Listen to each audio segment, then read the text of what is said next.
So good evening, ladies and gentlemen. My name is Martha Torrey. I'm a member of Sunnybrook's Board of Directors. It's my pleasure to welcome you to tonight's speaker series. These public lecture forums are a great way for us to connect with you, our patients and community members with extremely relevant and timely health information. Tonight's lecture is about common ocular conditions, signs, symptoms, and risk factors. In our everyday lives, it's very easy to take our eyesight for granted.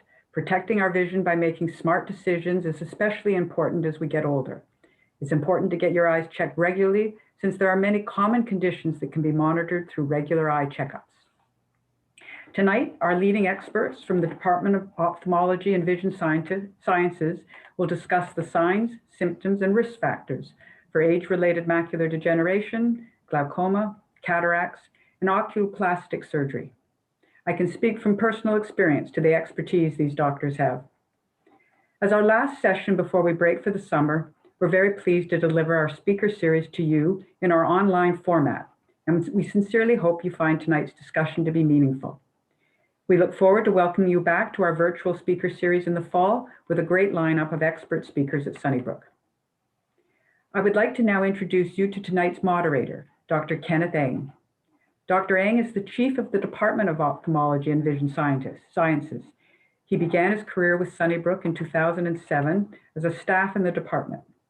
Dr. Eng has many years of administrative and leadership experience within the Department of Ophthalmology and Vision Science at the University of Toronto, including serving as the Director of Undergraduate Medical Education, Chair of the Appointments Committee, Chair of the Practice Plan Committee, member of the Executive Committee, and the Education Lead Retina Service. Dr. Eng is currently an assistant professor in the Department of Ophthalmology and Vision Sciences at U of T and has received several teaching awards. The most recent in 2019, the Golden Suture Award for Best Non-Cataract Resident Surgical Teaching at the University of Toronto. Thank you for moderating tonight, Dr. Eng. I'll pass the mic to you now. Great, thanks, Martha, and good evening to everyone, and thanks for joining us here virtually for this session. I know we're in competition with the Leafs-Canadiens game, but hopefully we can hold your attention for the duration. We're scheduled to go till about 8:30, so we'll catch at least some of the game, maybe the third period in overtime if we're lucky. So tonight's lectures will be centered around common and important ocular conditions and how that we might be able to mitigate some of the risks of developing these and the treatment principles behind treating these conditions. We'll talk about common things in Canada, including age-related macular degeneration, glaucoma, cataracts, as well as common eyelid conditions. We'll begin the evening tonight with Dr. Radha Kohli, who will be presenting a talk on age-related macular degeneration, to be followed by Dr. Catherine Burt, who will speak on glaucoma. And then Dr. John Lloyd will talk to us about cataract surgery. And then finally, Dr. Harmeet Gill will give us a talk on common eyelid conditions. As well, we've got some time set at the end for a Q&A session. I thank those that have submitted questions in advance. I've gone through most of them and we'll try to get to as many as possible.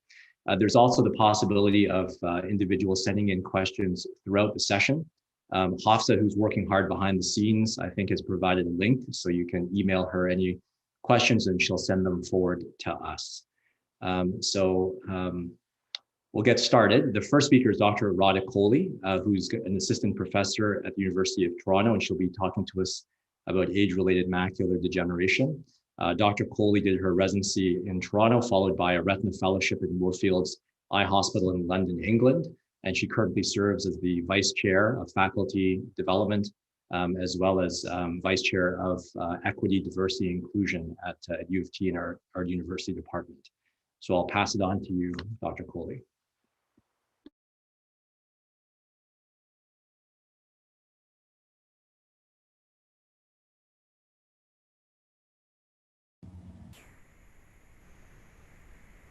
Okay, you can hear me? Thank you, Ken. So today I'm going to talk to you a little bit about age-related macular degeneration and give you a brief overview of this condition. One sec, I'm not able, okay, let's do it this way. So light hits the front of the eye, the cornea, and is bent, and then it's further bent by the lens so that it precisely hits the neurosensory retina, which lines the back of the eye.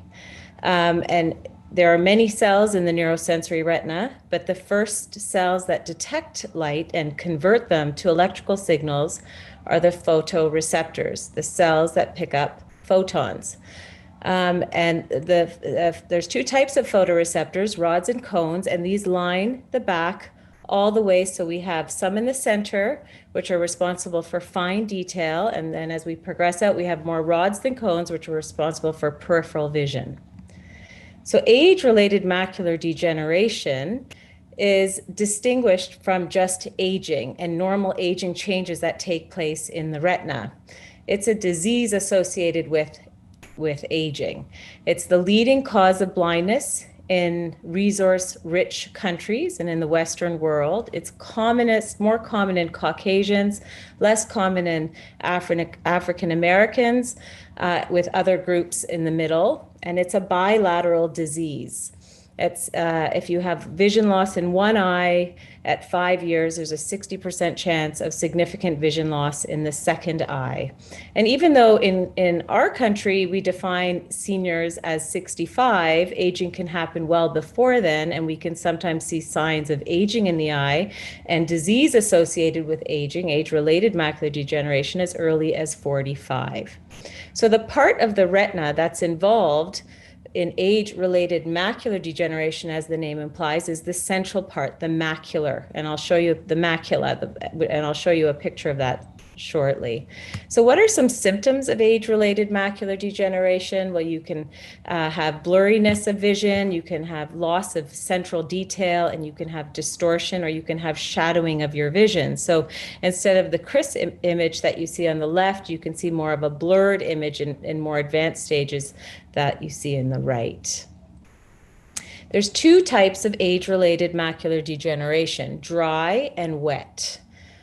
Dry tends to be gradual in onset, sort of like day going to night. Your symptoms develop slowly over time, and you can get central shadowing, whereas wet tends to be sudden in onset and rapidly progressive without treatment. There are many risk factors for age-related macular degeneration, age being the biggest one. So the older you get, the higher the risk of developing age-related macular degeneration. A positive family history. So if you have a age-related macular degeneration, 15% of people who have age-related macular degeneration have a first-degree relative with it as well. Being female is a risk factor. Nutrition and smoking are risk factors. So poor nutrition or smoking, hypertension, hypercholesterolemia, and cardiovascular disease, as well as excess exposure to sunlight, hyperopia, and blue eyes. There are other risk factors, but these are some of the bigger ones. So what happens in age-related macular degeneration? There's oxidative stress and damage from light that harms the photoreceptors, and below the photoreceptors is a layer called the retinal pigment epithelium. And sort of the photoreceptors are the Batman, and the RPE, the retinal pigment epithelium, is the robin in the retina for detecting light. And photoreceptors are active 24 hours a day. They're highly metabolic, and they require a lot of support to help shedding and regeneration of the outer segments to keep us seeing all the time. And so what happens is the RPE gets damaged in this disease. And there's chronic inflammation and an immune response, and eventually there's damage to the RPE cells, which then results in photoreceptor cell death. And without photoreceptors, we cannot detect light, and without detecting light, we can't see.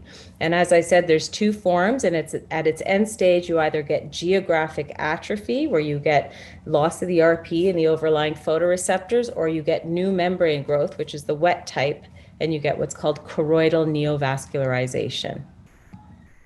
So here's just a schematic. Drusen are the hallmark of age-related macular degeneration, both dry and wet. And these are these yellowish deposits that we see when we look in the back of the eye at the retina.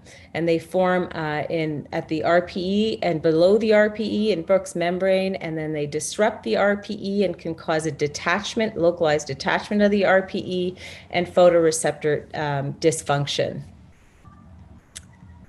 And so drusen have certain characteristics. They can be small, medium, or large. They can be discrete, so we call them hard drusen and well demarcated, or they can be poorly demarcated, and we call those soft because they're sort of amorphous, or they can be confluent, where there are many drusen that coalesce together and don't really have as distinct boundaries. Drusen affect the overlying photoreceptors and can cause mild and moderate vision loss, reduced contrast sensitivity, so your detection of light versus dark is weakened, as well as your color vision. And if they coalesce and become very large, then this can lead to geographic atrophy ultimately, or the formation of new blood vessels, wet age-related macular degeneration. So this is a picture of the right retina, the right fundus, and this yellow circle is the optic nerve, and you can see we have arteries and veins. Arteries bring nutrients to the retina and veins remove waste. And right in the center, we have our fovea, and we use our fovea to see the smallest details. So when you're reading a medicine bottle label, that's the part of the eye, the center that you use to see those really, really small letters. And that's what's damaged. The macula is defined as this area between the vessels, between the two big arcades, and that little darkish spot in the center is what gets damaged, and the adjacent regions in age-related macular degeneration. So here we have some pictures. On the left, you can see some soft drusen, so they're not so well demarcated. They almost look like little cotton balls, and in the right picture, they're more well demarcated, and those are hard drusen. And then we have something called an OCT, optical coherence tomography, where we can take picture using various, using reflection of light. We can scan the retina and get all its layers. So I didn't talk about all the layers of the retina, but the retina has many layers, and in the outer layers is where we find the photoreceptors and the retinal pigment epithelium, which are what are affected in age-related macular degeneration. So here you can see the OCT, and it's a little bit bumpy, and those are capturing the drusen below the RPE. And then you can also have calcified drusen, and they almost look like crystals. And then you have this confluent pattern where there are many drusen all sort of together. And this is the risk factor for progressing to severe vision loss. And we see as we age, we get more drusen, we get more atrophy and pigment changes, and the age-related macular degeneration just gets worse. So in these pictures on the left, there's some RPE pigment hyperplasia. So we get pigment clumps when we look in the retina. And in the right picture, we actually have atrophy where the RPE is damaged and the overlying photoreceptors. And what we're seeing is the underlying choroid and choriocapillaris vessels, which are much thicker. So dry age-related macular degeneration accounts for most of age-related macular degeneration. It's about 90%. And we have no good treatment for dry age-related macular degeneration. There have been some trials that have had to been stopped early because they've either shown harm or no benefit.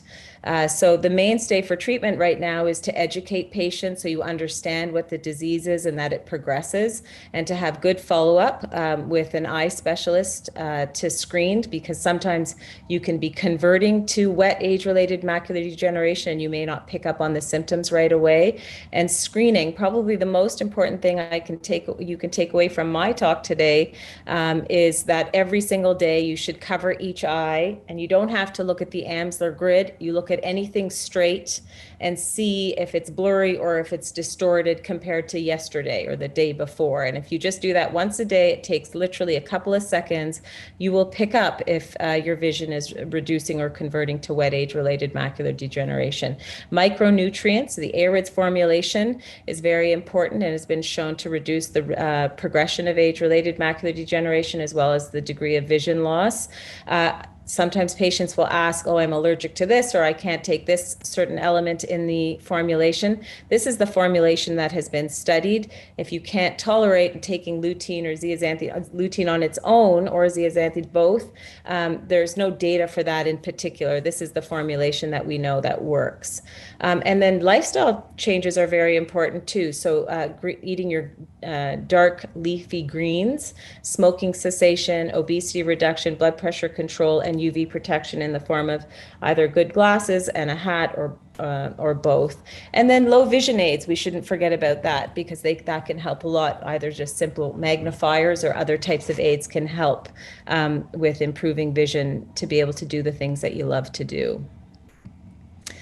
So wet is 10%, and what happens in wet age-related macular degeneration is after all these drusenoid deposits, part of the response is to develop new vessels to counter this, and these new vessels can happen deep in the choroid or under the retina or within the retina, and these vessels leak protein and fluid and blood and cause vision loss if treatment isn't initiated.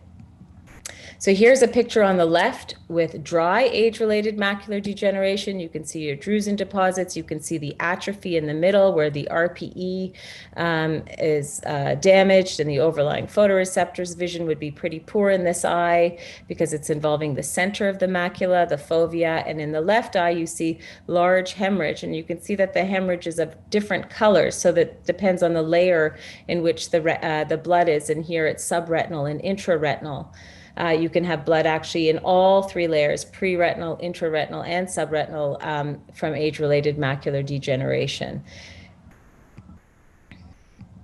And this is a scan showing the fluid in the left eye, where you can get subretinal fluid and intraretinal fluid, and you can get exudate and other changes. So part of the treatment for wet age-related macular degeneration is similar to dry age-related macular degeneration, because often one eye is involved at the onset, and you want to continue doing for the other eye what you were doing before in terms of your vitamins and healthy diet and UV protection and smoking cessation. But the mainstay of treatment for wet age-related macular degeneration is intravitreal injections that target VEGF. So we know that vascular endothelial growth factor is involved in the formation of new vessels, or angiogenesis, and that is targeted by these injections that we use. And there's different ones. You'll know the names Eylea, Lucentis, and Avastin, which are the ones that are the mainstay of treatment right now as we practice retina today. The way that you get these injections can vary too. So what you get might differ, but it's usually one of these three, and how you get it, how frequently may differ. So some people are on monthly injections because when we extend you out, you can recur. Some people are on what we call a treat and extend.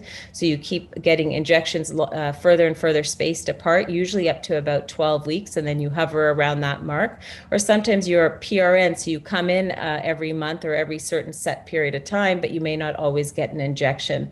The thing to remember about wet age-related macular degeneration and the treatment that you receive, the first question we're often asked is like, am I going to get these injections for the rest of my life? And the answer is yes. The treatments are not a cure. They're a treatment. So much like when you have diabetes, if you stop taking your diabetic medications, your diabetes will go out of control. That's the same with wet age-related macular degeneration. It's not a cure when you get an injection like putting a broken leg back together. It's actually a treatment that if you don't get on a regular basis, the disease will recur. So you do need lifelong injections, but the frequency may vary. The other thing that's often asked is which is worse, dry or wet? And the answer to that isn't clear. In its early stages, dry and wet are pretty good. Dry doesn't have that advanced vision loss when it's early, and wet age-related macular degeneration, if you're doing your screening every day and you pick up on the new distortion or blurriness of your vision, the prognosis is very good because it's caught early, and what vision you come in with is usually what you'll hover at if it's detected early. But in the end stages of either dry or wet age-related macular degeneration, you can have severe vision loss and legal blindness. So it really depends on the stage of the disease more than whether it's wet or dry in terms of which one is worse. And that's it for me. Thank you. Great, thanks, Dr. Coley. I'm sure that was a great talk, and I'm sure it's of great interest and relevance to our audience. Next up is Dr. Catherine Burt. So Dr. Burt is a subspecialty trained glaucoma specialist, and she's been very involved in resident and fellowship education. She served before me as the Director of Undergraduate Medical Education. I'm pleased to also announce that Dr. Burt was newly promoted to full professor at the University of Toronto. So kudos to her, and I will turn things over for her lecture. Thank you, Ken. Thank you for the introduction, and thank you for inviting me to be here tonight.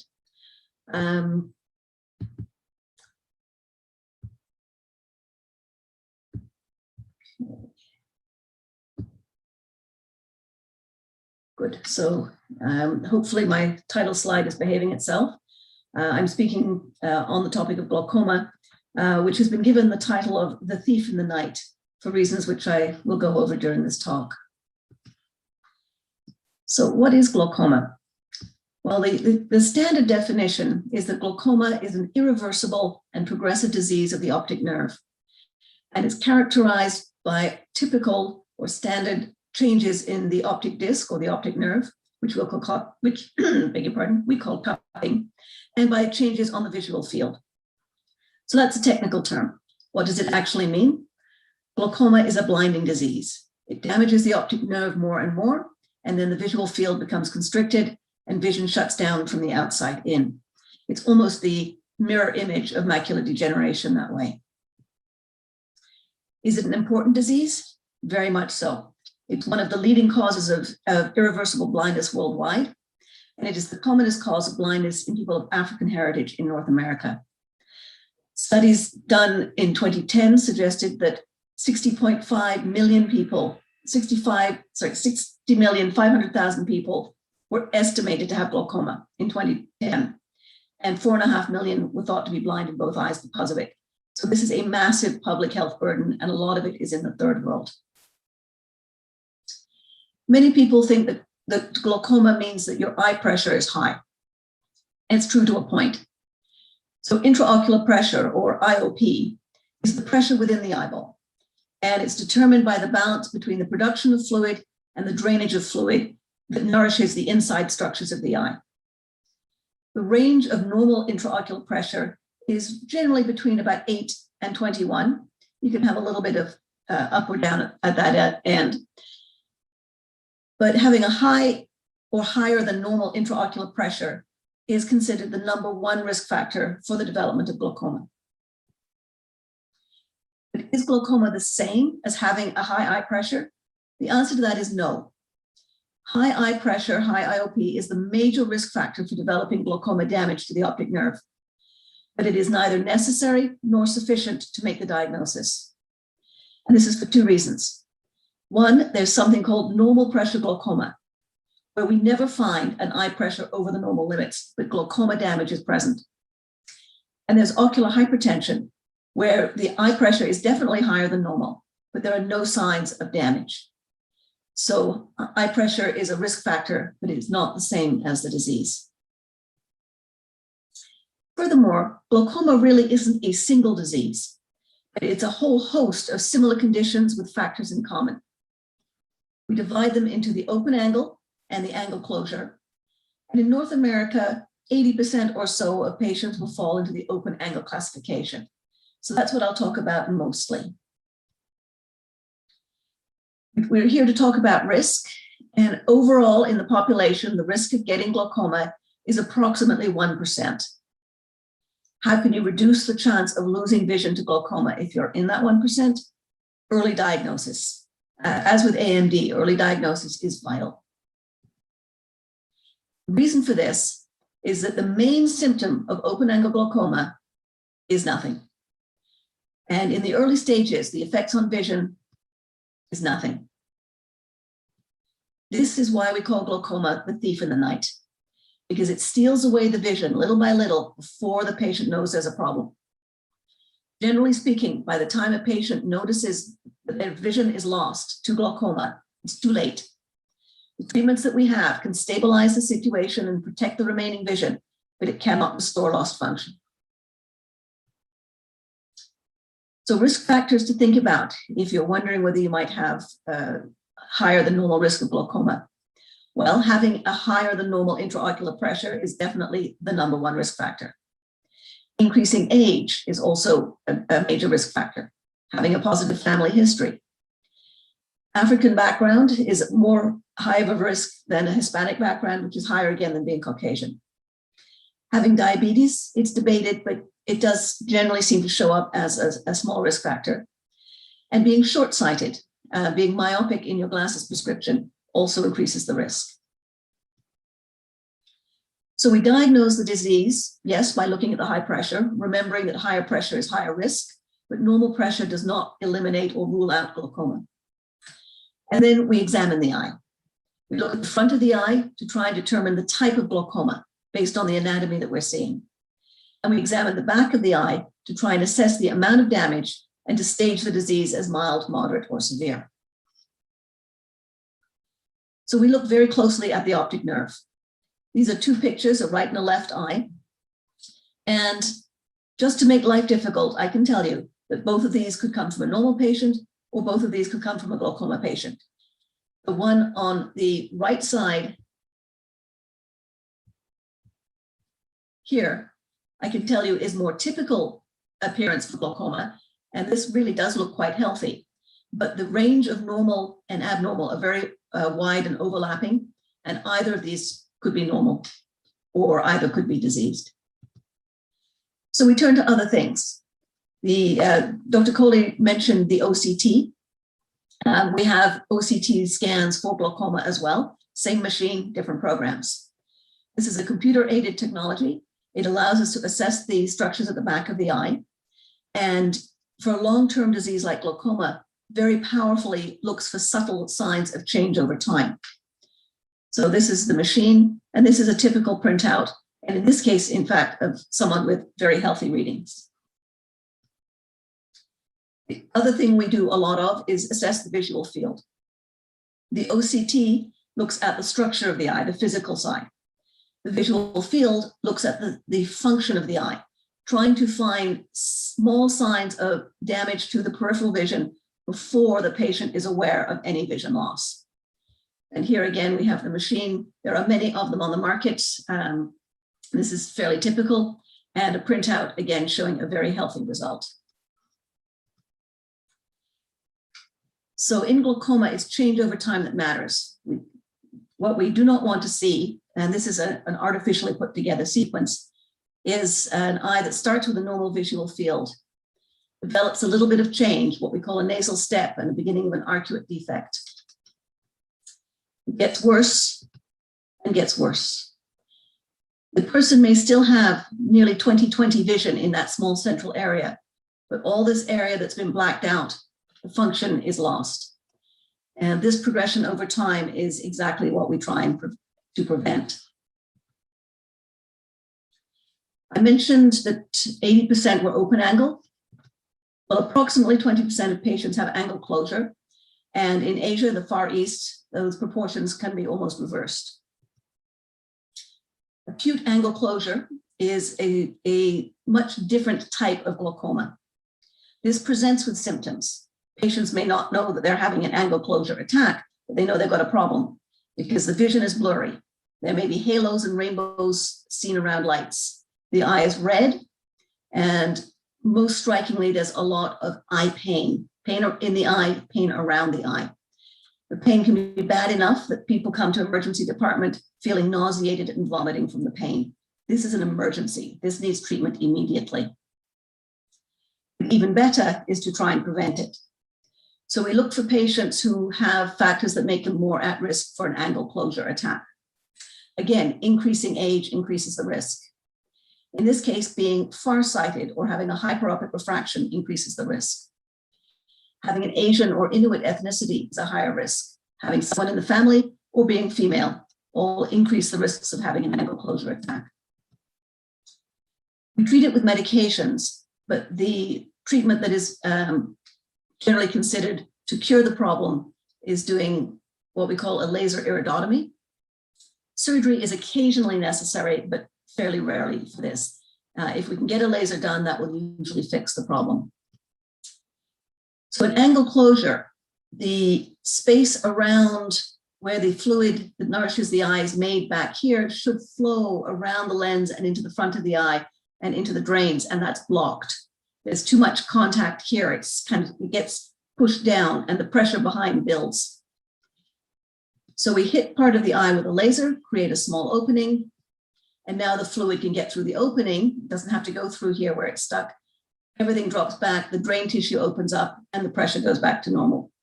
So once the laser's done, the problem is generally fixed.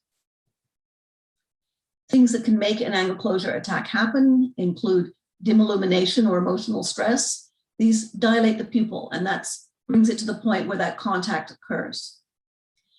There are also some medications that do this. They dilate the pupil. Yes, we use it for our exams, but others, medications used for other purposes have a side effect where the pupil dilates, and this can precipitate an attack of angle closure in high-risk patients. This is why almost all common cold and allergy medications say, do not use if you have glaucoma.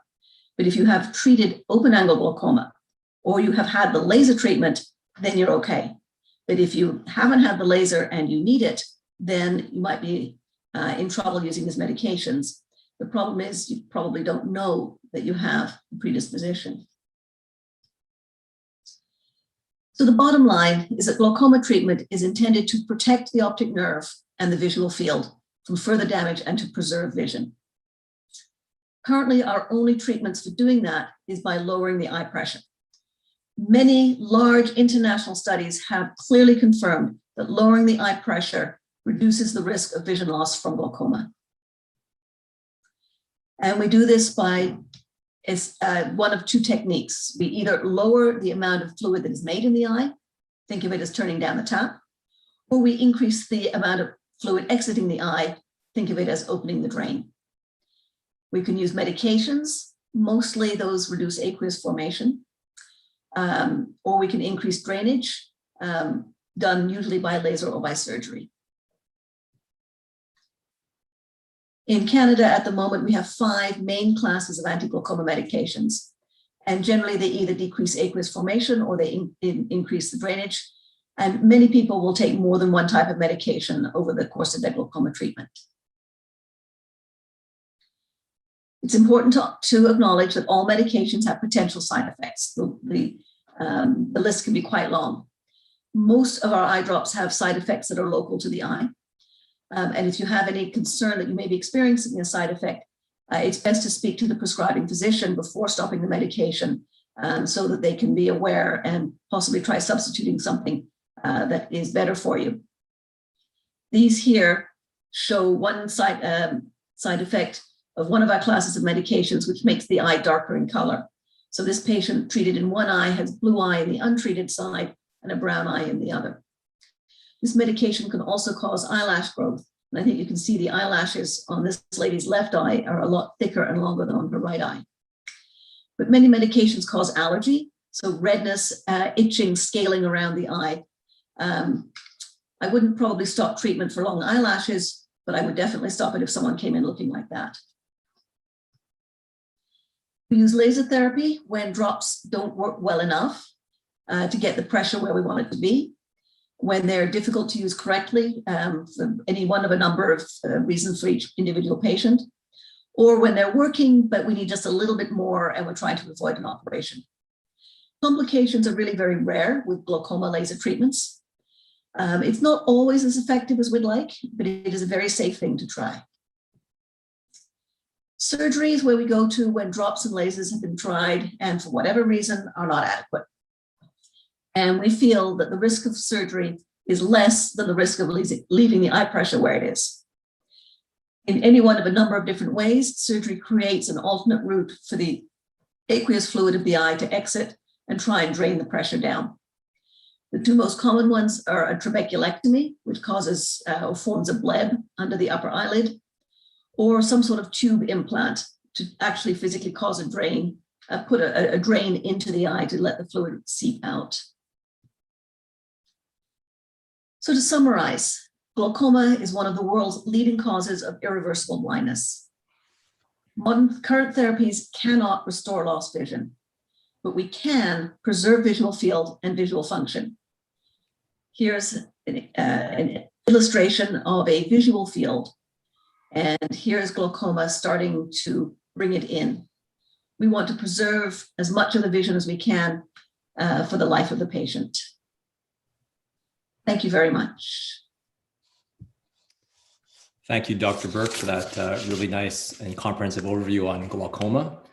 Just a reminder to everyone watching, we're having a Q&A period following the formal lectures, so you can definitely keep any questions coming in to our moderator, Hafsa.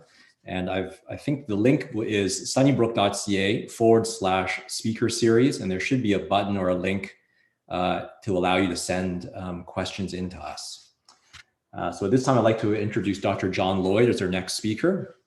Dr. Lloyd is a comprehensive and refractive surgeon who does cataract surgery both at Sunnybrook Health Sciences Center and the Kensington Eye Institute.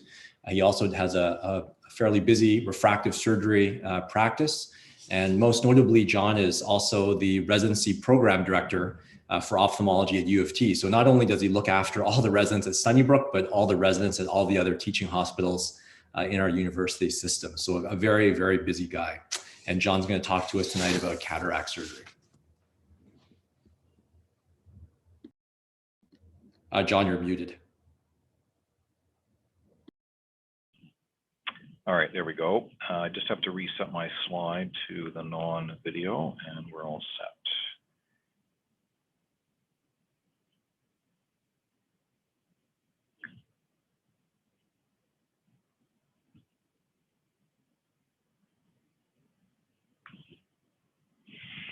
All right, well, welcome everyone. Thank you very much, Ken, for that introduction. And it's a pleasure to talk to you tonight about cataract surgery and more specifically cataract surgery today.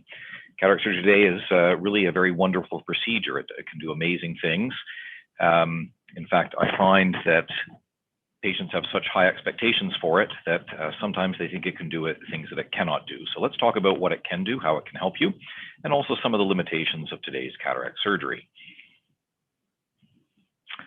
So when I see patients today, they are often asking me some questions like, it's a film over my eye, isn't it? Or I can't see it, but I can see the cataract in my friend's eye. I want the best treatment. Lasers are the best, aren't they? Let's do it by laser. My sister, cousin, uncle, mother, grandmother can see everything after cataract surgery without any glasses at all, and that's what I want. And finally, I want a bionic lens. So let's dispel a few of these myths.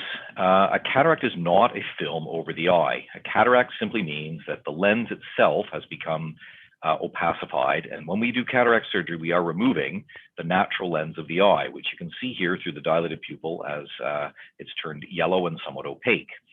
In the next picture, you can see the patient's actually had cataract surgery because the pupil area is very dark and clear, no yellow hue, because that patient has had a cataract. But this white ring around the eye is often mistaken for clouding from cataract. This white ring is something called arcus senilis, an age-related change to the eye that many people will experience. And finally, there's a myth that cataracts are removed by laser. Patients have thought this for almost as long as I've been in practice. It's only relatively recently that we actually have a laser to assist with some of the steps of cataract removal, and it still does not remove the cataract. It simply makes a couple of the incisions to assist with the surgery if you choose to have that. Now, cataracts can take on different types. There are what are called cortical, nuclear, and posterior subcapsular, and many patients have some or a combination of these different types, and depending on the type, the cataracts may affect patients in different ways. Cortical cataracts often cause increased glare and Trouble with contrast. Nuclear cataracts can be relatively asymptomatic until they're advanced, but they can cause the patient's prescription to change, typically becoming more nearsighted. In fact, in their early stages, nuclear cataracts can actually improve people's vision because it can cause them to have what's called second sight. They can find that they no longer need glasses to read in the early stages of nuclear cataracts. And finally, posterior subcapsular cataracts on the back of the lens, and these tend to be the most detrimental to the vision of all. They tend to cause a significant decline in the vision, and they can actually come on sometimes quite rapidly. Imagine trying to drive your car with your windscreen covered in frost. That's kind of what that cataract looks like, as you can see in the lower right. Now, no talk on cataract surgery would, in my opinion, be complete without mentioning the two giants in our field that have given us the steps which allow us to perform today's modern cataract surgery. So Sir Nicholas Harold Lloyd Ridley, a British ophthalmologist in World War II, saw a Spitfire pilot who had a shard of perspex, which is a type of polymethylmethacrylate or plexiglass, embedded in his eye, found it to be inert, and designed the first implanted lens to be put in after cataract surgery.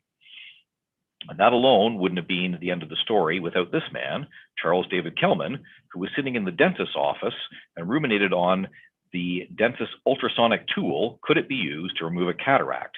So he gave us the small incision removal of the cataract, which when combined with an implanted lens, results in today's cataract surgery.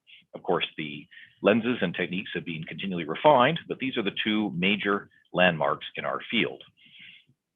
So this takes us to the present, where I will show you the surgery in a video.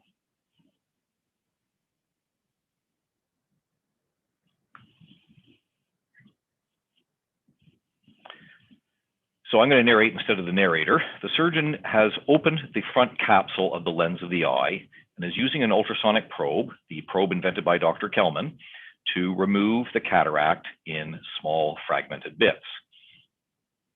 The cataract is fully removed by that probe and an additional one called an irrigation aspiration, leaving what is called the capsular bag behind.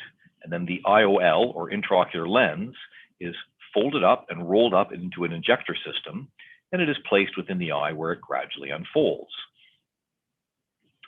So you generally cannot tell a patient has had cataract surgery, except sometimes if the light catches their eye a certain way, you may notice a slightly more reflectile glint from the pupil of the eye.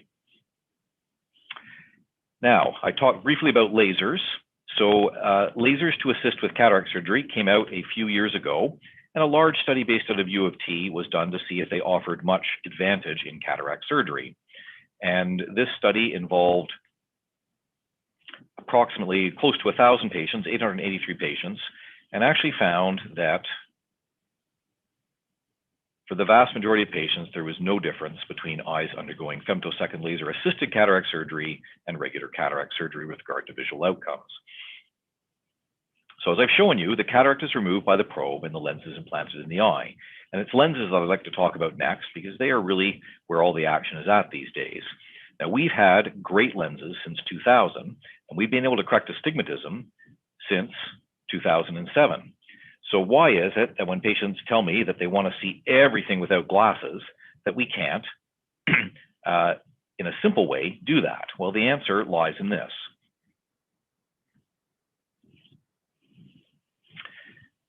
So this is a graphic to show you how the natural lens in the eye is not a static entity. The natural lens in the eye, as you can see here in cross-section, is able to shift and move in order to change our focus from far to near. When we are young, this process occurs automatically. And as we age into our 40s and 50s, this stiffening of the lens of the eye prevents the lens from moving in an adequate way. This results in the need for reading glasses in our 40s and 50s. The implanted lenses, which are made of a type of plexiglass or plastic, acrylic plastic, are also unable to move and adjust the focus. Well, you might say, well, my phone and my camera are all autofocus. Why can't I have such a thing inside my eye? Well, take a look at the camera for a second and the optics involved in creating that autofocus element. They're pretty complicated, and we're not fitting that inside an eye anytime soon. But what we have had for actually almost 20 years is lenses that, if you look closely, have little rings on them that split the light into different focal points, one for distance and one for near. And there had been some other designs. On the left here was the crystal lens that was designed to flex with like the motion of the natural lens, but unfortunately didn't really deliver on its promises and is pretty much off the market now. In the middle is an unusual design, an M+ lens that actually looks like your bifocal glasses. A bit counterintuitive to think that would work in the eye, but it did function reasonably well. And then on the right is another lens that created what was called an elongated depth of focus. So when these lenses are put in the eye, the regular lens that most people receive creates a single focus for a distance target, and reading glasses are generally required. The multifocals that have been around for several years have had two focal points, one to see distance and one to see near. And then finally, that symphony lens created an elongated focus to allow patients some intermediate vision, but reading glasses were generally still required. A few years ago, I was hearing patients coming to my office from Europe and saying how their relatives were having this great lens over there that was a trifocal and let them see at multiple different distances.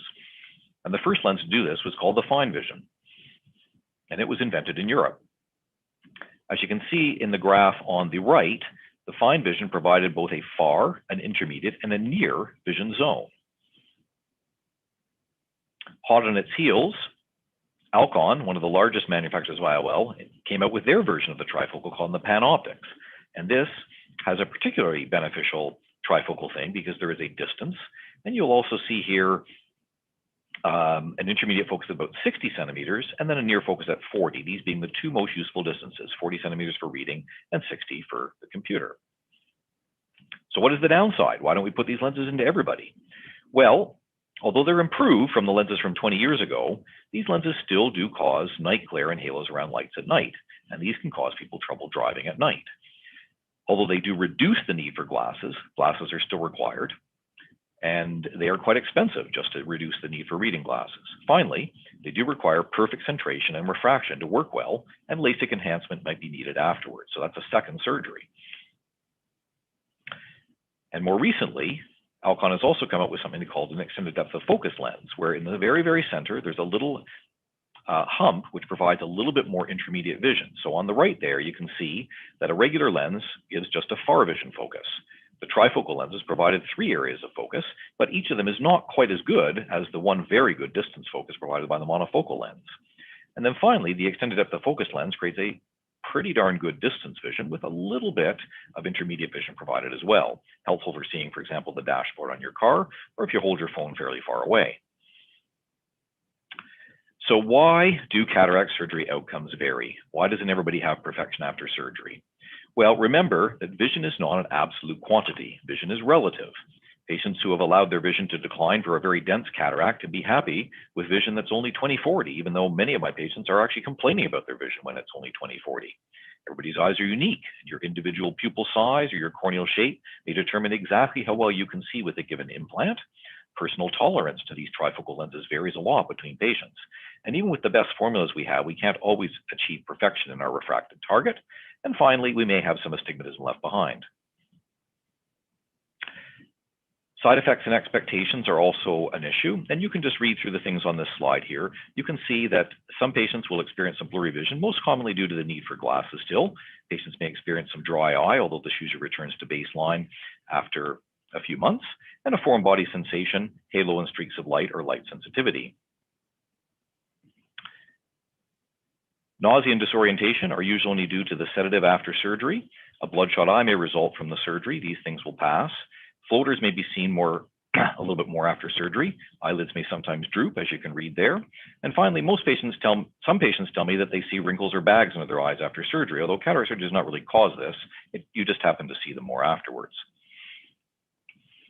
One thing that does come up a lot is this idea of the cataract coming back. Well, the cataract does not actually come back, but this posterior capsule is preserved at the time of surgery to support the lens. And as you can see in picture 2, it gets a little cloudy over time, and this is variable between patients. But when this happens, we can use a laser in the office to clean an opening through that posterior capsule.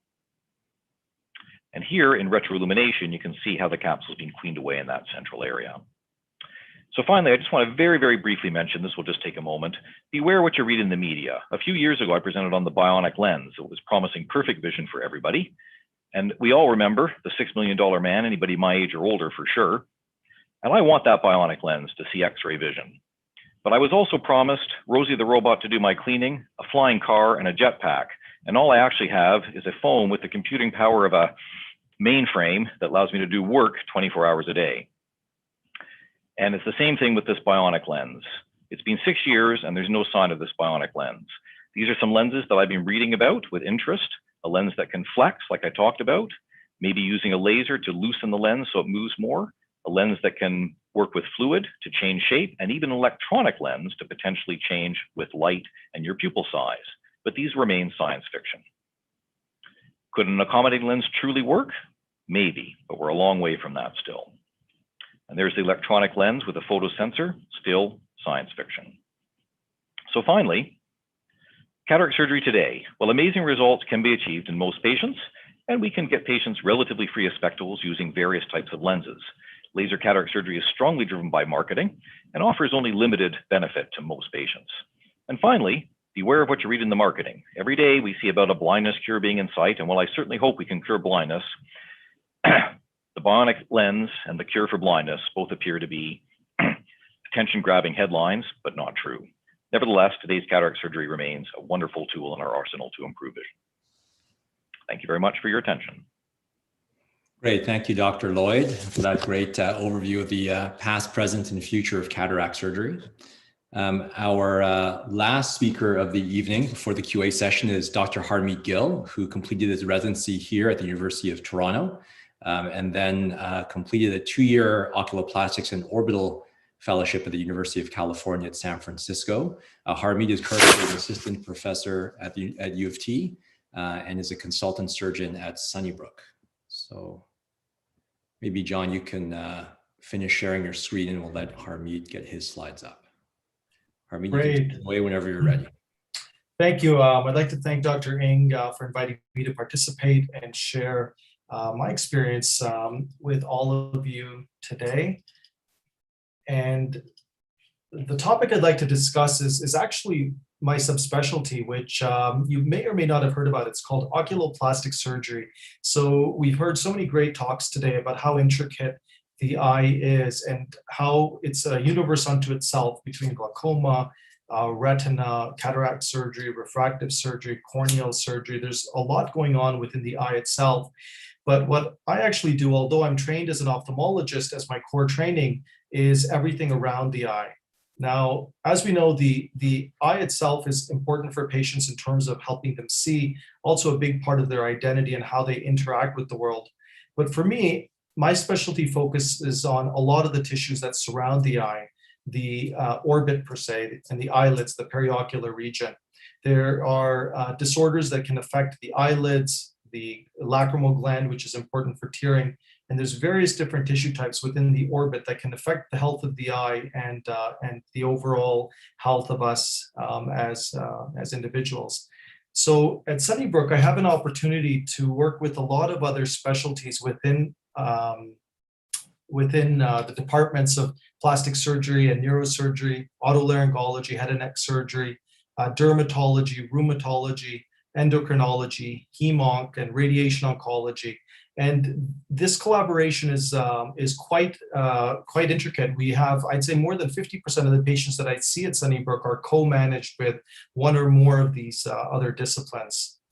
So the goal of this talk today is to learn about a little bit of the history of oculoplastic surgery and how it's evolved over the last century. And I'm going to use case examples to review some of the common clinical disorders that are managed by our subspecialty, including orbital disorders, lacrimal disease, eyelid disorders. And unfortunately, when there's cancer or vision loss that causes profound discomfort, we're the specialty that's involved in removing the eye, although we do everything possible to avoid this. And I'd like to just reiterate and help you appreciate why teamwork is so important and integral to our subspecialty of ophthalmology. Now, historically, actually, I enjoy Dr. Lloyd's history of cataract surgery. I always like to see kind of where we've been and helps inform where we're going. But quickly, I'll say that, you know, with ophthalmology and otolaryngology, we were a combined specialty in the early 19th century, known as eyes, ears, nose, and throat. And it was a combined academy in 1903 that was called the American Academy of Ophthalmology and Otolaryngology. In the United States, the absolute first specialist board was created by ophthalmologists. So the American Board of Ophthalmology is the oldest board in 1916. And at that time, when the American Board of Ophthalmology was created, both otolaryngologists and ophthalmologists were taking care of what I call the watershed specialty of ophthalmology, which was the lacrimal tear duct system, the eyelids, the orbit. So it was both otolaryngologists and ophthalmologists managing those diseases. But by 1939, so just beginning of World War II, oculoplastic surgery was becoming its own distinct subspecialty just within ophthalmology. And just to reiterate, this was before, the field of plastic surgery in and of itself had been created. So oculoplastic surgery sort of preceded that. Over time, ophthalmologists who were more and more dedicated to oculoplastic surgery, Kroll Beard, Marvin Quickert, and many others, developed techniques that were published, and eventually the American Society of Oculofacial Plastic and Reconstructive Surgery was established in 1969. I think worldwide this would be recognized as one of the preeminent fellowship programs and member societies for oculoplastic surgeons that really is quite outstanding. And I am proud to be a part of that group. And within Canada, we have a group of oculoplastic surgeons, and I think we have about 20 members now. That was established in 1981, and we meet yearly. And with our virtual forums these days, we're keeping in touch with one another and sharing knowledge regularly and doing collaborative research. So I'm going to dive right in and just give some examples of what types of patients we manage. Now, orbital disorders can vary tremendously, but the most common orbital disorder in adults is Graves' disease. And this is an example of a patient we might see. It's a potentially vision-threatening disease that affects different parts of the body, can affect the thyroid gland predominantly, and then the eyes, and causes the eyes to be pushed out to a point where you can lose vision. And certainly it's not only visually significant, it's also aesthetically and difficult for patients in terms of just how they see themselves. Every time they look in the mirror, they don't recognize who's looking back. And here's an example of a 44-year-old woman with a 4-month history of progressive bilateral exophthalmos, which means the eyes are pushed out, uncomfortable eyes, double vision, and redness. Now, we use a CT scan to help identify exactly which muscles are involved with this disorder. And really, we need teamwork. We work closely with the endocrinologists in terms of figuring out what the thyroid status is doing. One misconception is that the thyroid abnormality is what's causing the Graves' disease, whereas that's not quite accurate. It's actually the immune system. It's an autoimmune condition that attacks both the thyroid gland and the eyes, and certainly both need to be managed very carefully. So we have a very close relationship with the endocrinologists. And radiation oncology, we work with them as well in terms of using radiation to help decrease some of the inflammation around the eyes.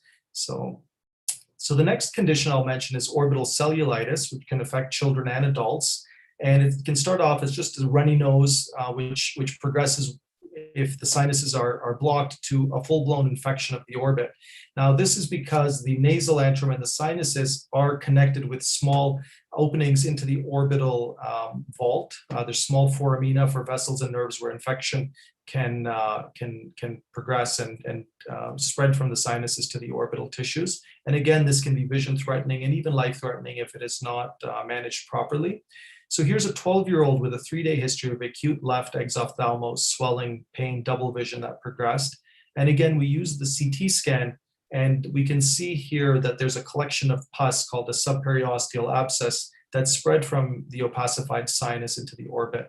And again, teamwork is required, and we work closely with otolaryngology, head and neck surgery, to help drain these sinuses and manage these patients, and they're usually admitted to hospital.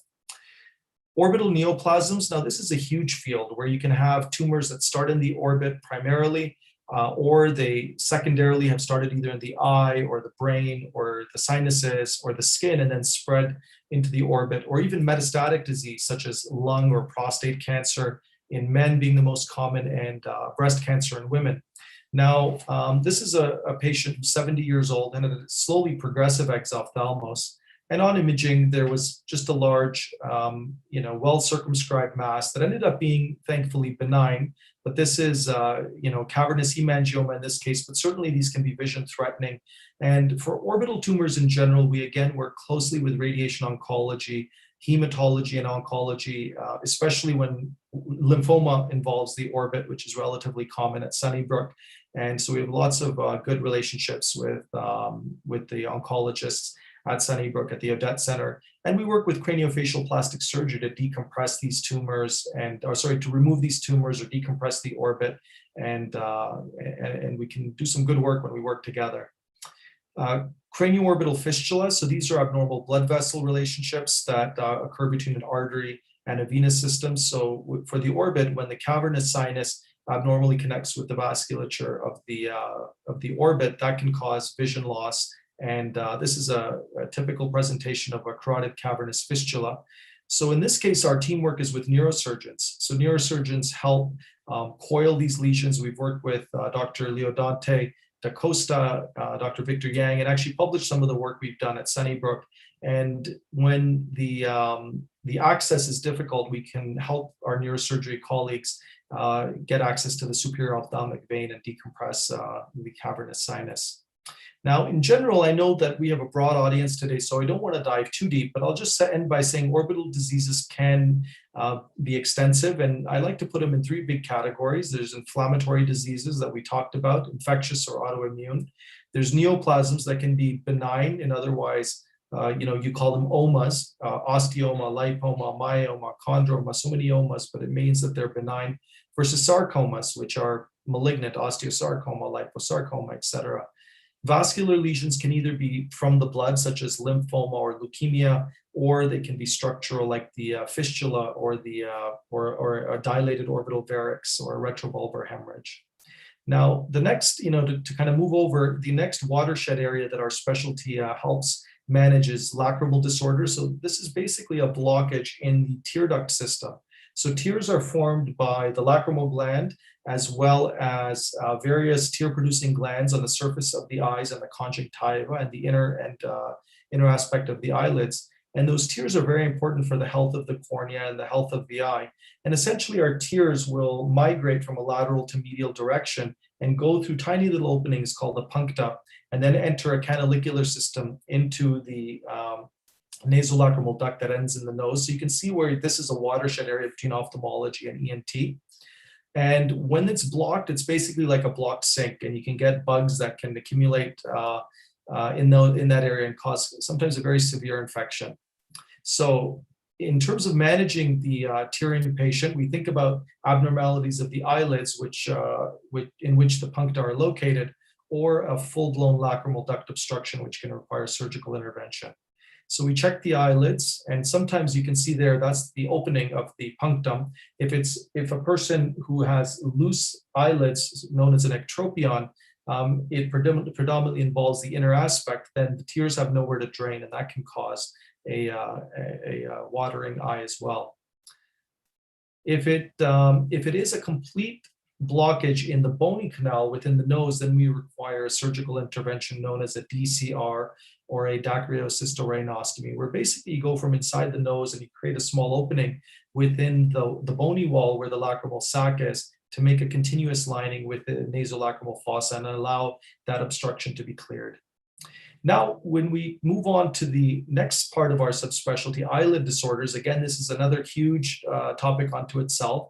We can have involutional disorders where basically the tendons around the eyelids are getting loose. If you think about the upper eyelids, they're moving every 6 to 8 seconds. We blink all the time.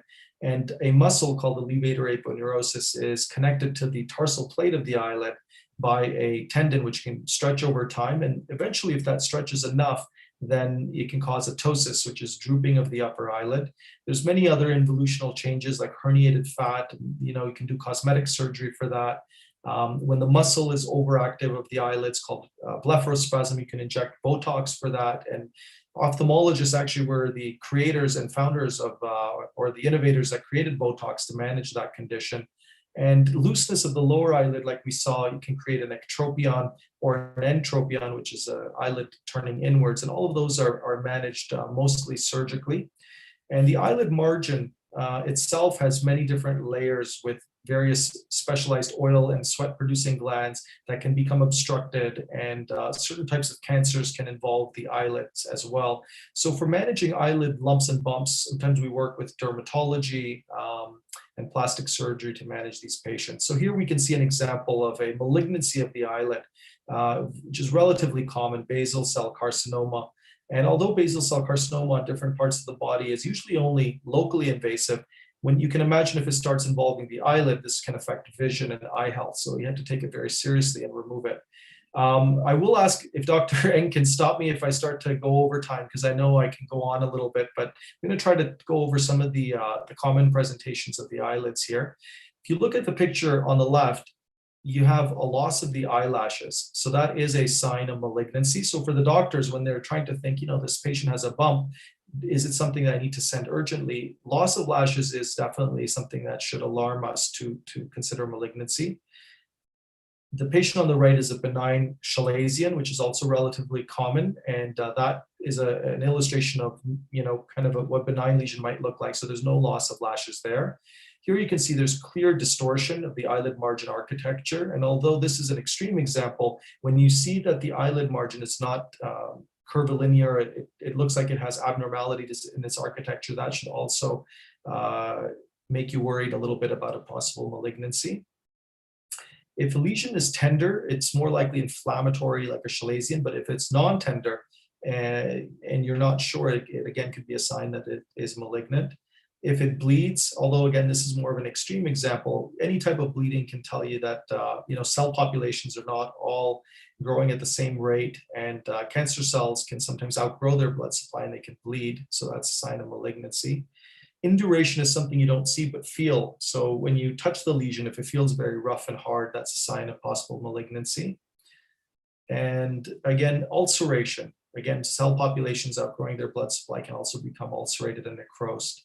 So these are all features that should make someone be a little more worried it could be malignant. Rapid growth, certainly. In terms of pigmented lesions, again, melanoma can affect the eyelid margin, and any change in color, shape, elevation has to be taken seriously and biopsied.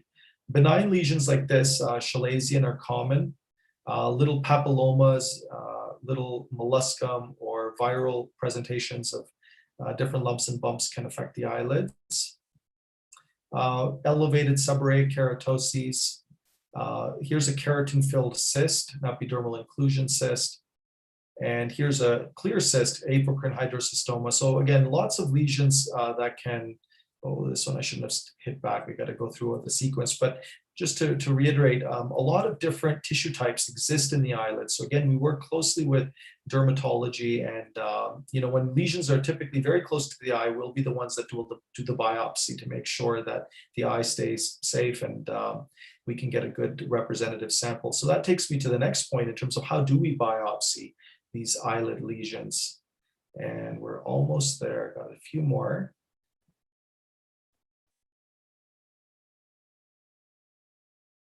And really the goal when we're doing a biopsy is to be safe. When I perform biopsies for lesions close to the margin, I certainly put an eye shield in, or a little everter or a little clamp to protect the eyes while we're doing the excision.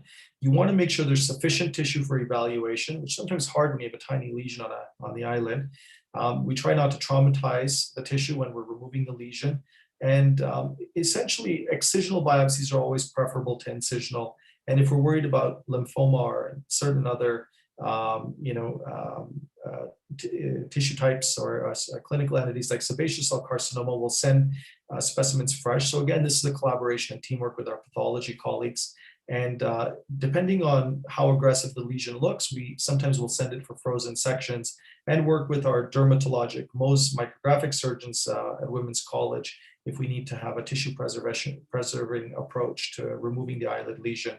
You can imagine why the tissue preservation is very important, because the eyelids don't have a lot of tissue to begin with, so you can't take huge margins at all if you can avoid it.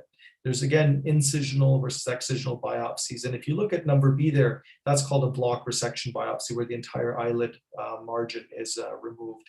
And that's to get, again, a complete tumor eradication and also functionally and aesthetically rehabilitate the eyelid.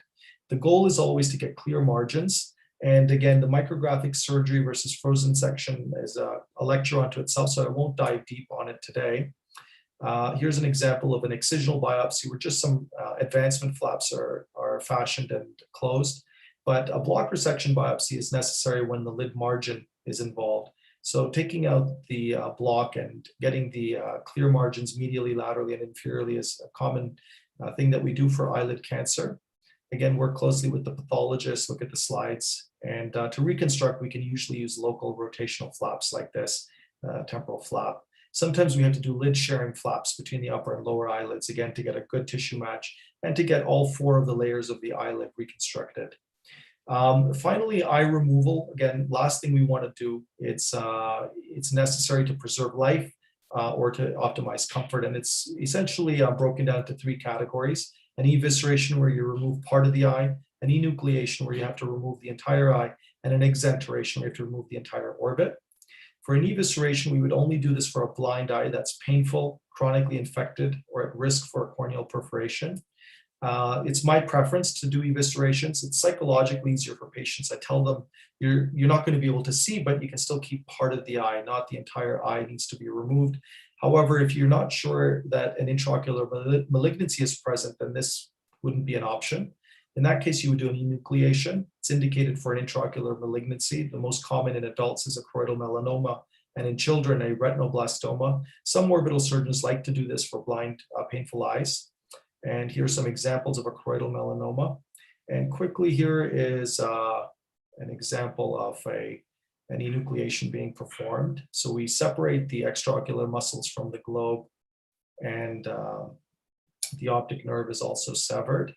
Hopefully, I think some of our members watching, or some of our audience members, hopefully aren't too grossed out, maybe looking away from your screen. I know eye surgery even kind of scares some of our nurses who don't like to see this type of procedure, but it is necessary to help patients. So here's an eye being removed, and then the volume is replaced by an orbital implant.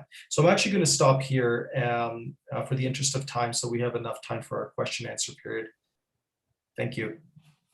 Great. Thanks, Dr. Gill. That was a really great survey of oculoplastics, and how some areas of expertise in ophthalmology extend far beyond the eyeball and can involve many of our other colleagues and collaborators in other parts of medicine.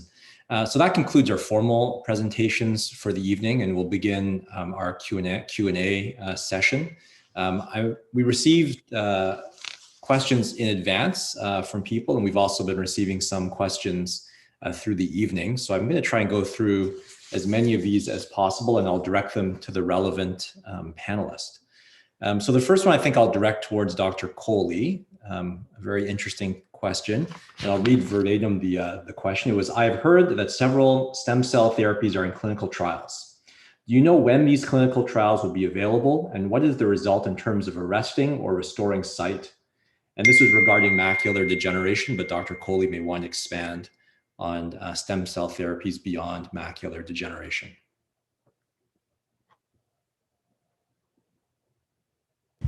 So stem cells have a lot of potential. Multitasking here, sorry. So they are used also, potentially have use in the future in age-related macular degeneration, but also in retinitis pigmentosa. There's potential for stem cell usage. Where things are right now are still in clinical trial phase. In Canada, to my knowledge, there's no use. No one's in practice. Stem cells aren't in place yet. Was there any more to that question, Ken? I only heard part of it. That covers it. I mean, I think in the macular degeneration space, people should know that it's still pretty far away. It's not quite ready for prime time. That being said, people may read in the lay press about something called Luxturna, which is a stem cell treatment, but it's not for macular degeneration. It's for a very specific type of inherited retinal dystrophy, similar to retinitis pigmentosa, but not exactly applicable to all. And I'm proud to say that at Sunnybrook, we'll be the first English Canada adult site, and probably the only site to administer this treatment, which should hopefully, with any luck, be happening later this year, pending ministry approval for bearing some of the costs of this very expensive treatment. So that's coming. Obviously its application will be to a very narrow portion of people with vision loss, but it definitely provides hope.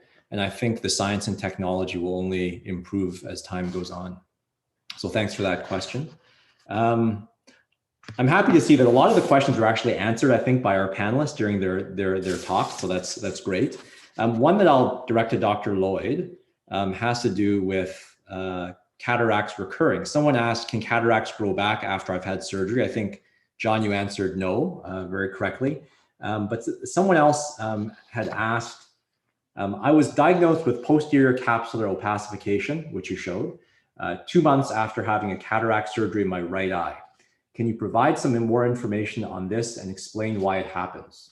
So maybe you can elaborate on why it occurs and sort of things that are done to try to reduce the incidence of PCO. And I think you've shown some treatment, but maybe you can elaborate on how we treat PCO. Yeah, maybe it'd be helpful if I share my screen again to give a graphic. So I'm going to bring up two slides.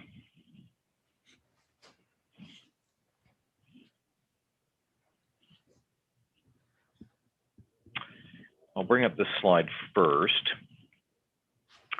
So if you look at the diagram on the left, you can see the implanted lens is filling the so-called capsular bag, and the posterior capsule, which is the back membrane of the capsular bag, is labeled there. In the middle picture, you can see the opening that's been made in the capsule to remove the lens contents. And then it's hard to see in the picture, but the lens is sitting there clear, and then behind it is that film that looks similar to almost like frost on your car windshield or frozen rain. Now, as I mentioned in this slide, this rate of growth is highly variable, and some patients will form this film much faster than others, particularly those who have one of the cataract types I mentioned earlier in the talk, which is called the posterior subcapsular cataract. This is a cataract that's already very present on the posterior capsule, and in fact can be difficult to remove at the time of surgery. We don't want to break this posterior capsule because of its role in helping to support the lens. So sometimes it comes on very quickly, like you mentioned, a patient had it in 2 months because of the type of cataract they had. I've also noticed over the years I've been doing this that sometimes younger patients form this faster. And finally, some of it may be related to the design of our lenses. Over the years, the lenses have been designed with a more squareness to the edge of the lens. So as the capsule shrinks around them, the squareness of the lens can prevent the lens epithelial cells from the sides from growing in behind the lens. Some patients, this may work very well, and I've got patients who are 20 years out or plus and still do not have any posterior capsular opacification. But again, it's variable how this all heals, and sometimes the cells slide in there no matter what you do. Great, thanks, Dr. Lloyd. I'll direct, there are a couple of questions which I'll direct to Dr. Burt regarding glaucoma. So the first one was, can the ocular nerve or optic nerve be saved? Can vision be improved or at least not get worse? And I think you were pretty clear in your presentation, but you can reiterate what you've said. And the follow-up, another question was, is there any headway or research into regaining lost vision as a result of a glaucoma spike causing optic nerve damage? Anything one can do to exercise the eye with vision loss to maximize remaining sight? Okay, so several kind of related questions. Thank you, Ken. So yes, during the talk, I was trying to make it fairly clear that glaucoma is a one-way street. So once vision has been lost, currently we have no way of regaining it because it's a loss of the nerve that connects the back of the eye, the receptors that Dr. Coley worries about, to the brain. And if the cable, think of it as a cable between a camera and a television, if that cable is slowly abraded away, the picture quality will go down. And if you cut the cable, then you will have no vision at all. Currently, we're unable to stimulate the eye with stem cells or anything else to regrow nerves that would reconnect the receptors to the interpretation centers in the brain. So no treatment to restore vision. There's been a lot of work looking at treatments other than lowering the eye pressure to try and protect the nerves that are not dead but are damaged or dying. We call it neuroprotection, and this is a generic term. There was one very large study, cost millions of dollars, took several years to come up with nothing that we can use in practice. So there's a very large treatment gap, and a lot of basic science has gone into trying to find out how the cells die, and is there anything we can do to intervene in that process to try and keep the cells healthier and prevent them from dying. But at the moment, the only treatment that has risen to an acceptable level of proof is lowering the eye pressure. So that is still what we do.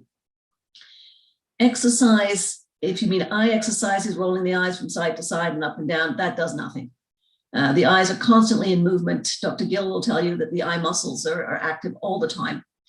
And so adding extra exercise does nothing. However, there's a reasonably consistent body of literature which suggests that cardiovascular exercise, a healthy blood system, good blood pressure, good blood flow to the back of the eye may be helpful. It might slightly lower the eye pressure. It might slightly protect the optic nerve. So stopping smoking, of course, and a bit of aerobic exercise may be helpful, even though it may be not something that we can measure in the office. You might do better over the course of time with a healthy lifestyle than you would have if you had had an unhealthy lifestyle. Was there anything else in that series of questions that I've missed? You're muted, Ken. Thanks. I was going to say, I think you covered everything. Thank you. This is a question maybe that we can go around the panel and you can answer for each of your relevant subspecialties. But someone wanted to know if there are any lifestyle changes that I should implement to prevent these ocular conditions. So I guess we're looking at really modifiable risk factors, because everyone's talked about a lot about risk factors. Some of them, like age, like ethnicity, like family history, are not modifiable. But are there any words of advice you'd give to your patients regarding modifiable risk factors? So green leafy vegetables are very good for your retinas, and smoking cessation, as well as protection from sunlight, so UV protection. So sunglasses and a hat are all modifiable risk factors for age-related macular degeneration. Yeah, as a retina specialist, I would emphasize the smoking cessation. Smoking triples your risk of losing vision from AMD.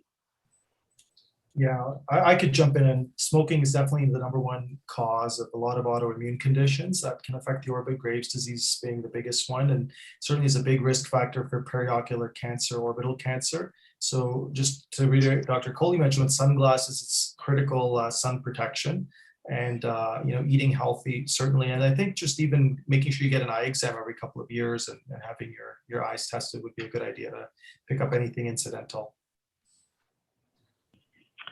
I would agree the same things that you mentioned are useful for preventing cataracts as well. Surprisingly or unsurprisingly, smoking is a significant risk factor for cataracts as well. And a poor, unhealthy diet also seems to be a promoter of cataracts. Sunglasses or the sun protection are also useful. There's lots of evidence that patients from areas of poor nutrition and also increased sunlight exposure do tend to develop cataracts at a younger age. I'm going to add one extra modifiable factor to what has already been mentioned: the diet, the exercise, the stop smoking. If you have glaucoma, and particularly if it's bad glaucoma, avoid head down positioning. So yoga exercises where you're stretching the spine, where you're downward dogging or headstanding, can put the eye pressure up very dramatically. It's difficult to measure, but it has been done. People have gone into gyms with portable devices to measure pressures, and the eye pressure can go up very, very dramatically if your head is below your heart. So if you have glaucoma, that's something to add into the things to think about. Great. Can we just add, Ken, since I saw it came up? So the world goes crazy every time there's some supplements that are found to be of some benefit, and there's been all sorts of things tried over the years to prevent cataracts with limited to no utility. course, macular degeneration is the one area where supplements have been shown to be of some definitive benefit. And by the same token, the world has gone crazy for blue light glasses over the last couple of years with really limited medical evidence, and the only study available to date showing that they were actually of no actual help in a randomized controlled trial. So just be aware, many of these things turn out to be more faddish than useful. Yeah, And that's very helpful. Sorry, Rada, go ahead. And also, obesity reduction and blood pressure, cholesterol control, and, reducing risk factors for cardiovascular disease are also modifiable and can reduce the risk of age-related macular degeneration, as well as some of the other conditions we've talked about. Yeah, someone, an audience member had asked about blue light and blue light glasses. I think, John, you've addressed that. I think there was some concern years ago about blue light and macular degeneration, and hence the development and sale of those blue blocking intraocular lenses for cataract surgery. I think people should realize that there's never been great evidence for those things. I mean, it was based on a Petri dish study of exposing retinal cells to blue light. It's not in patients, and there's been never any demonstration that using those blue light blocking implants reduces the chance of macular degeneration. It's more theoretical. John, we really didn't talk about refractive surgery, but someone did ask if corrective laser surgery has any impact on the progression of macular degeneration. Maybe you can also expand to describe how refractive surgery might affect other conditions or the management of other conditions. Sure. So as Ken alluded to, I do perform a lot of refractive surgery as part of my practice. This basically consists of LASIK and PRK surgery to correct for refractive errors. There's no direct impact of these things on other ocular diseases, but as Ken mentioned, they can affect the management of certain things. So one thing that always must be kept in mind is that if you have already an ocular disease or condition, you do have to ask yourself how important it is to go for an entirely elective procedure that has risks, albeit quite small. So in general, if someone has significant glaucoma or significant macular degeneration, we would generally discourage elective surgery. But there are plenty of patients who have, perhaps just a family history of glaucoma or a family history of something that we would, by all means, go ahead. We do not think there's any significant risk of increasing the risk of those conditions developing in these patients. The things to be aware of: doing LASIK eye surgery does marginally change the accuracy of cataract surgery, although in this day and age, we have now got very good formulas and to account for these things. So generally, it's a nominal concern. The cornea is thinned with LASIK surgery, and this does change slightly the measurement of the intraocular pressure. But again, as Dr. Burt mentioned, intraocular pressure is just a risk factor and not the only evidence for glaucoma. So it's just taken into consideration that the pressure may be slightly lower after LASIK, and glaucoma management just remains attentive to other details. And then finally, I don't think there's any evidence that LASIK would actually increase the risk of macular degeneration in the future. Great. And as a retina specialist, I would agree with that sentiment. I'll direct a question to Dr. Coley. An audience member asked, what causes ocular migraines and how serious are they? And I direct this to you only because it can present as a retinal symptom often. So ocular migraines are typically nothing to be worried about.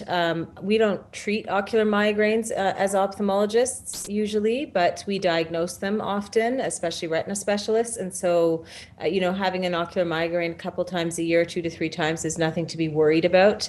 But if they're of increasing frequency, I do often refer patients to neurology and migraine specialists to manage them if they're interfering with, your activities of daily living.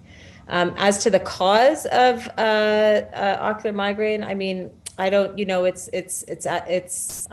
don't know that we know the cause really of what. Ken, do you have any insight onto cause, like the actual cause of ocular migraine?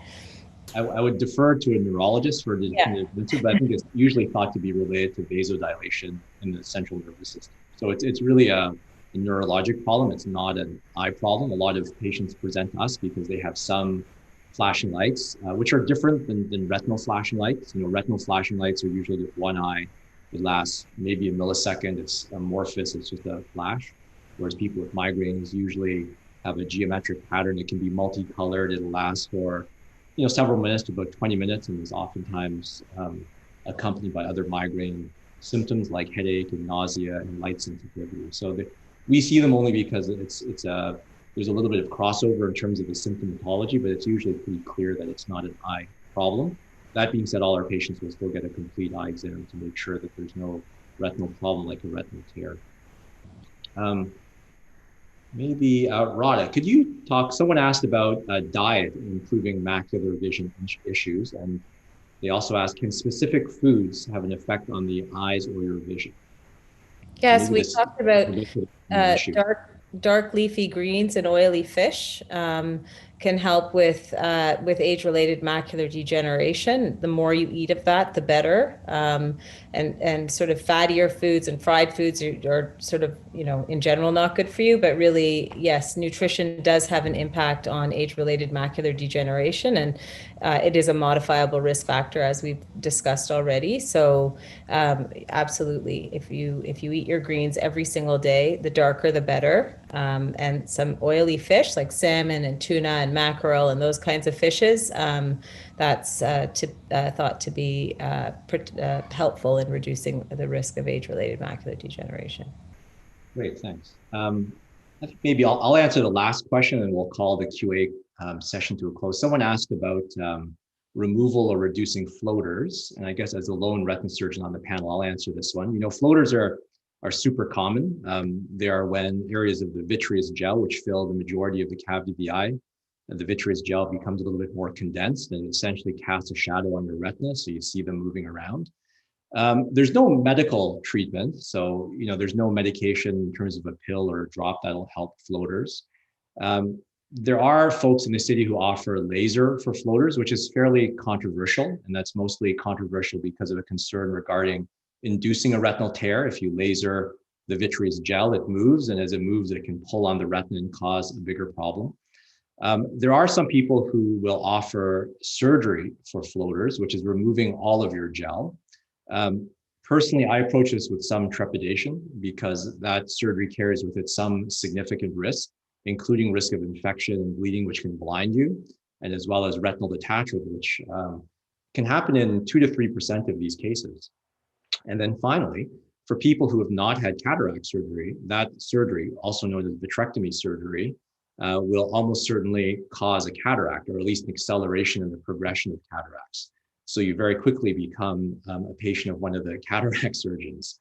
So you open up a big can of worms by trying to treat floaters. We see a lot of patients with floaters, and we see them not so much because we're worried about the floater affecting their quality of life or the fact that we're going to offer them a treatment for floaters, but we're looking for bigger problems.